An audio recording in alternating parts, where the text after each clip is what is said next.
할렐루야. 에스겔 36장 말씀 함께 나누겠습니다. 에스겔 36장은 굉장히 중요한 말씀인데 지금까지 계속 이 심판에 대하여 멸망에 대하여 나라들에 대하여 말씀하시던 하나님께서 36장을 통해서 회복에 대해서 말씀하십니다.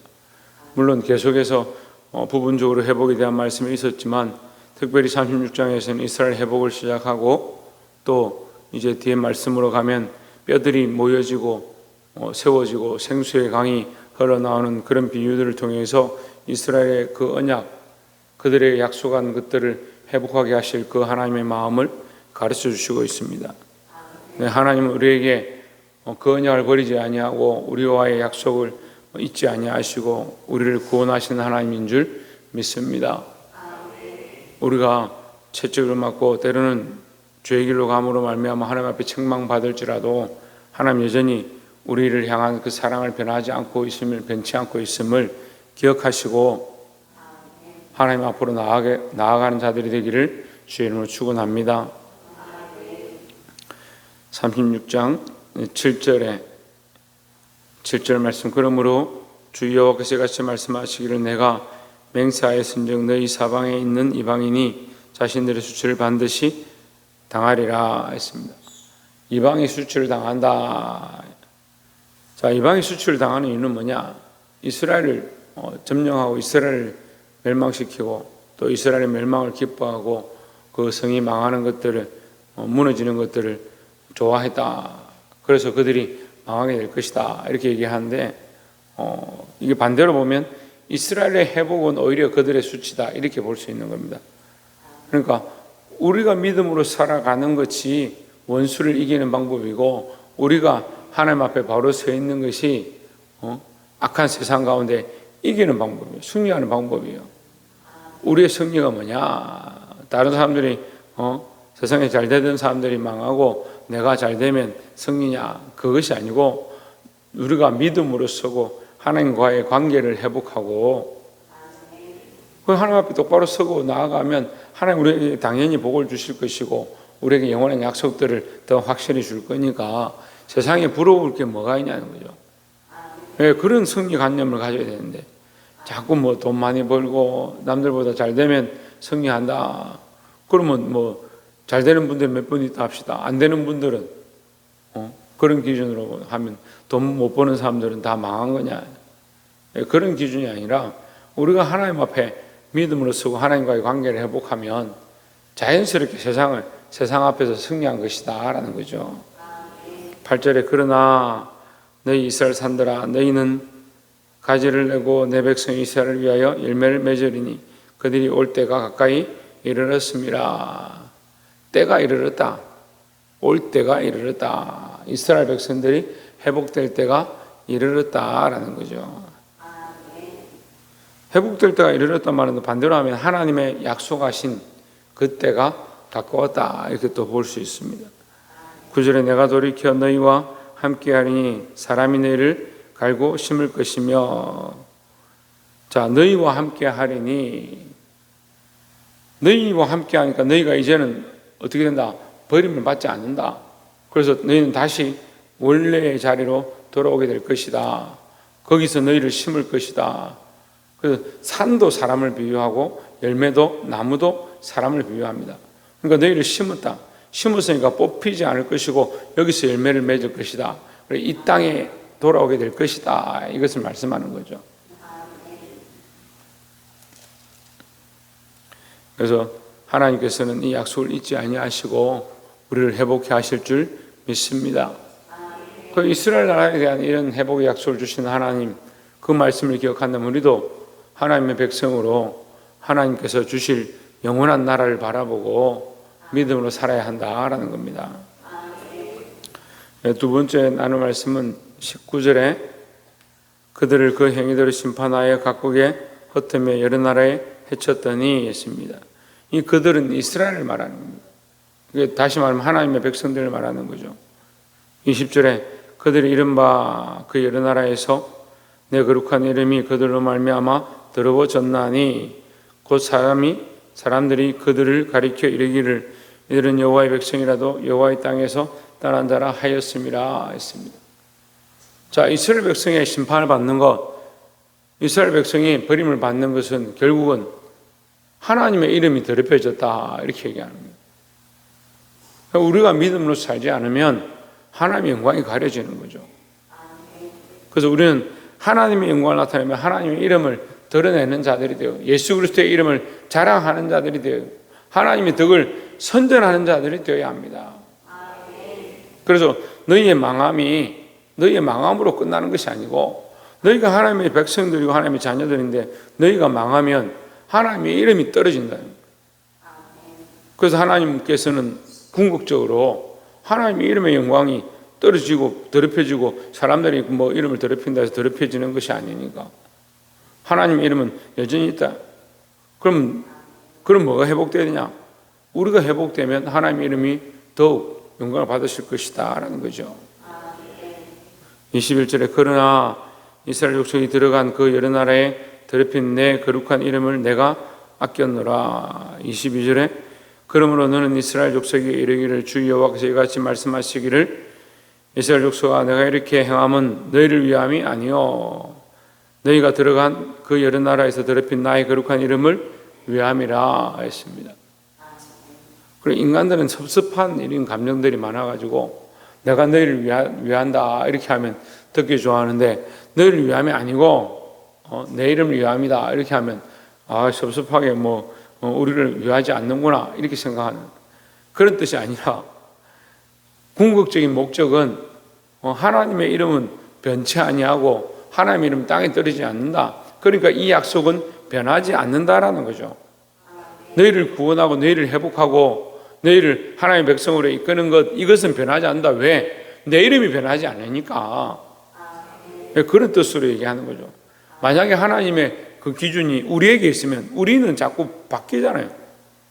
자꾸 바뀌고 자꾸 흔들리고 이랬다 저랬다 하는데 내가 너희를 위해서 한다 하면 너희가 자꾸 좋았다 안 좋았다 상태가 좋았다가 안 좋았다 하는데 너희를 위한 것으로 한다면 너희가 죄악의 길로 가면 하나님 계속 책망하시고 때리실 거고 심판할 건데 그럼 언제 회복이 되겠냐?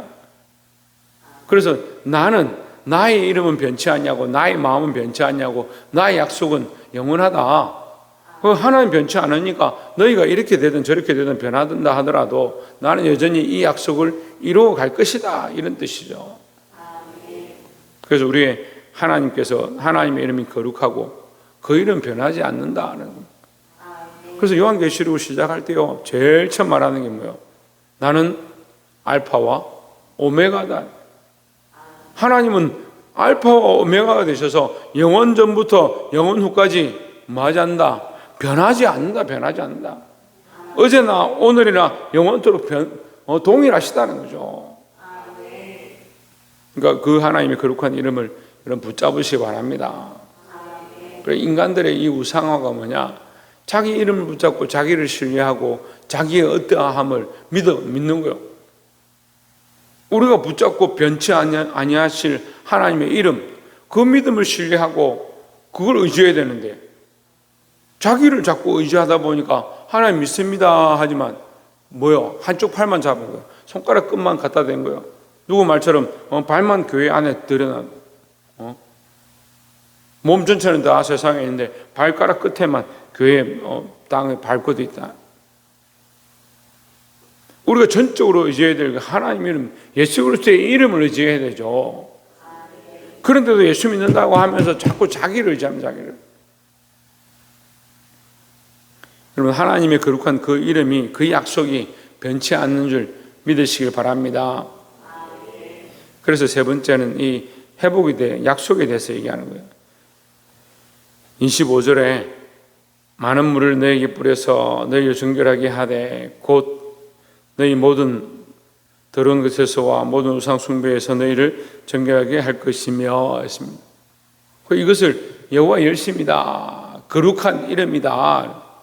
하나님 거룩하시니까 하나님이 열심히 있으시니까 우리를 그냥 내버려 두지 않는다. 어떻게 하냐? 정결하게 하고 하나님 앞으로 이끌어 드린다라는 거죠.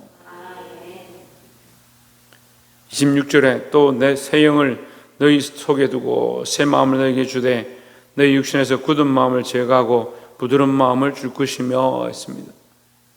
굳은 것을 제거하고 부드러운 마음을 줄 것이며, 이게 굳어지는 것이 뭐냐면요, 이게 죽음에 가까이 가는 거예요. 나이가 들고 늙어지면요, 이 기능들이 점점 굳어집니다. 제대로 부드럽게 기능을 못해요. 음식을 먹어도 이게 어릴 때처럼 이렇게 아무거나 먹어도 소화해내고 그렇지 못하고 점점 굳어져 가는 거예요. 굳어진다는 것은 죽음에 가까이 간다는 말이에요. 근데 하나님은 이것을 그냥 버려두지 아니하고 어떻게 하느냐, 그것을 베어내고 새로운 것을, 부드러운 것으로 다시 주겠다라는 거죠. 그럼 마음도 마찬가지예요. 우리 영도 마찬가지예요. 이게 부드러워져서 하나님 앞에 자유를 얻고 하나님 앞에 감사하고 하나님 안에서 기뻐하고 즐거워야 되는데, 이게 굳어져서 신앙생활을 하면 처음에 가졌던 그것 가지고 고집만 피우고 계속 잘하지 않는 거예요. 제가 전에 말씀드렸는데 기억하는지 모르겠습니다만, 교회 안에 제일 답답한 사람이 누구냐? 안 잘한 사람이요. 안 잘하는데 자기는 그게 맞다라고 그거 계속 붙잡고 있는 거예요. 심지어는 처음 예수 믿을 때 신앙 고백한 조금 믿었던 그거 붙잡고 30년, 40년, 50년 살아가는 거예요. 아니, 날마다 하나님 역사하시고 날마다 살아계셔서 우리 안에 일하시는데 왜 30년, 40년 전 그 하나님 붙잡고 있냐? 물론 그거라도 붙잡고 있어야 되고 첫사랑을 잊어버리지 말아야 되는데, 첫사랑을 알고 있으면 날마다 하나님을 경험하는 거죠. 결혼식 하는데 처음 내가 결혼식 할 때 선서하고 내 당신을 사랑합니다 하고 반지 끼고 있던 그것만 평생 기억하고, 그리고 부부 관계도 안 하고 자식도 안 낳고 살아가면 그게 무슨 부부입니까? 예?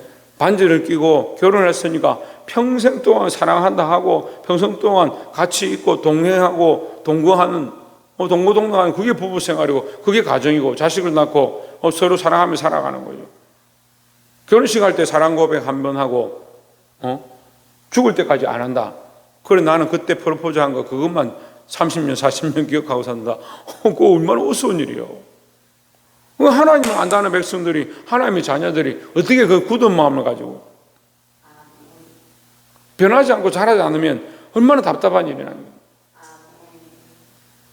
거예요. 나는 뭐 나이가 들었으니까 이제 뭐 주님 부르실 날이 얼마 남지 않았으니까 나는 그냥 이 굳은 대로 있을래요. 그게 좋은 게 아니라니까요.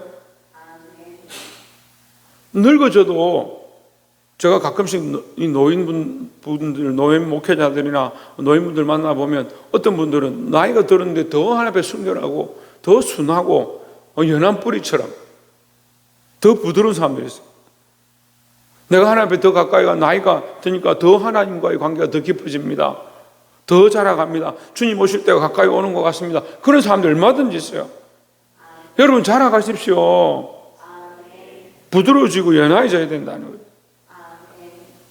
27절에 내 영을 너희 속에 두어 너희로 내 율례를 행하게 하리니 너희가 내 규례를 지켜 행할지라 했습니다. 너희 영이 안 되겠다. 경상도 말로 하면 너건 안 되겠다. 그러니까 어떻게 한다고요? 하나님의 영을 우리에게 주시겠다. 이게 성경의 놀라운 비밀이에요. 우리에게 영이 있는데, 우리가 영이 있다는 사실이 하나님의 큰 은혜인데 특별하게 우리에게 영을 주셨어요. 모든 생물들은 영이 없어요. 우리 인간만 하나님 특별하게 영을 주셨어요.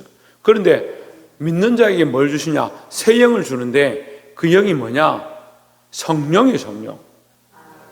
우리 영이 아니라 하나님의 영을 우리 안에 부어주겠다. 너희가 아무리 가르치고 아무리 인도도 안 되니까, 너희 영으로 안 되니까 내가 성령을 너희에게 부어서 성령의 인도를 받게 하겠다. 하나님의 영을 우리에게 부어서 하나님의 영의 음성을 듣고 하나님의 영이 조명하시는 대로 너희가 걸어가게 하겠다. 이게 하나님의 영원한 약속이라는 거죠. 근데 이 약속을 하나님 뭐라고 합니까? 내가 시작하겠다. 내가 이루겠다라는 거죠. 28절에 내가 너희 조상들에게 준 땅에서 너희가 거주하면서 내 백성이 되고 나는 너희 하나님이 되리라 했습니다. 여러분 말씀의 순서대로 보면요, 너희가 굳은 것을 제하고 새롭게 대하고 새롭게 된 자에게 내가 하나님의 영, 내 영을 부어주리니, 내 영을 부어진 자가 어디 간다? 너희의 약속한 땅 주겠다고 한 그 땅에 들어갈 수 있다라고 표현하는 거예요. 그 신약과 구약이 신학적으로 다르다 이렇게 보는 사람들인데 안 다르죠. 우리가 우리의 죄를 회개하고 우리의 굳은 것들을 하나님 앞에 내려놓고 나아가면 예수 그리스도로 말미암은 구원의 약속도 주시고 그럼 성령이 우리 안에 오시죠. 성령이 우리 안에 오신 성령의 충만함을 입은 자들이 뭐합니까? 하나님 나라에 들어가게 되는 거예요. 그래서 너희의 그 회복과 너희가 다시 심어지고 열매를 맺어지는 것을 보고 세상 사람들이 뭐라고 하느냐? 35절에 사람이 이르기를 이 땅이 항폐하더니 이제는 뭐가 됐다? 예, 에덴 동산 같이 되었고. 왜 에덴 동산이라 표현하느냐? 에덴 동산 아담이 범죄했다. 이 아담이 완전한 인간을 얘기합니다. 하나님 창조하신 완전한 인간을 얘기합니다. 아담이 범죄해서 뭘 주셨습니까? 새 아담을 주셨다는 로마서 말씀 통해서 하죠. 새 아담 누굽니까? 예수 그리스도다. 그럼 예수 그리스도를 왜 주셨냐? 우리도 새 아담처럼 살게, 우리도 새 아담처럼, 우리도 예수 그리스도처럼 살아가게. 그래서 이 땅에서 그 모범을 보이는 거예요. 어떻게? 성령을 주셔서 예수 그리스도로 말미암아 하나님의 마음을 알아가도록, 전에는 몰랐는데 알아가도록 새로운 아담의 모양을 우리가 닮아가게 하셨다는 거죠. 이것은 무슨 훈련입니까? 하나님 나라에 들어갈 훈련이다는 거죠. 그리고 우리가 이 은혜를 받았습니다. 하나님은 이 약속을 가지고 이 회복을 이루고자 하신다는 거죠. 얼마나 감사한 거예요. 포로로 잡혀간 이스라엘 백성들, 그들 입장에서는 이 포로로 끌려간 이 비참한 삶이 너무 크고 이 고통이 너무 말할 수 없이 큰데 하나님 뭐라고 하시냐? 나는 너희에게 약속을 지키고 너희를 회복하기 원한다. 왜? 내가 여호와이기 때문에 내 이름에 이 약속을 나는 변치 않는다라고 말씀하시는 거예요. 너희가 변질되고 너희가 바뀌는 것이. 그리고 우리는 이 말씀, 이 약속, 이 하나님의 이름을 붙잡고 예수 그리스도의 이름을 붙잡고 나를 신뢰하는 것을 내려놓고 하나님을 신뢰해야 된다는 겁니다. 사람들은 작심삼일이다. 한 이틀 3일 지나면 변해요. 내가 이렇게 살겠습니다. 또 변해요. 근데 우리는 하나님의 말씀을 바라보면 하나님의 약속은 변치 않습니다. 이 약속을 붙잡고 승리할 수 있는 저와 여러분 삶이 되기를 주의 이름으로 축원합니다. 기도하겠습니다.